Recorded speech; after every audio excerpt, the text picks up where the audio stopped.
பொங்கல் விடுமுறை முடிந்து தென் மாவட்டங்களில் இருந்து சென்னை திரும்பியவர்களால் சுங்கச்சாவடிகளில் கடும் போக்குவரத்து நெரிசல் ஏற்பட்டது.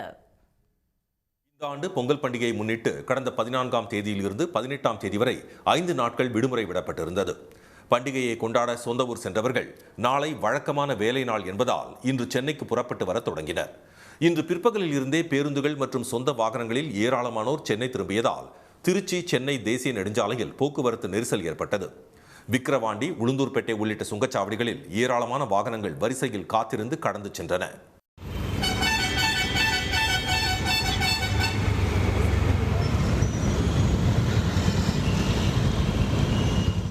மதுராந்தகம் புறவழிச்சாலையில் விரிவாக்க பணி காரணமாக வாகனங்கள் ஆமை வேகத்தில் நகர்ந்து சென்றன.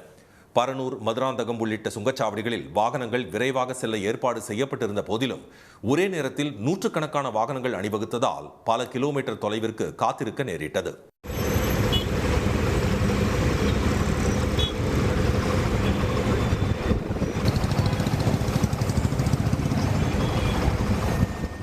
ஜிஎஸ்டி சாலையில் கிளாம்பாக்கம், வண்டலூர், பெருங்களத்தூர், தாம்பரம், குரோம்பேட்டை பகுதிகளிலும் கடும் போக்குவரத்து நெரிசல் ஏற்பட்டது. உடனுக்குடன் செய்திகளை தெரிந்து கொள்ள சன் நியூஸ் பெல் ஐகானை கிளிக் பண்ணுங்க.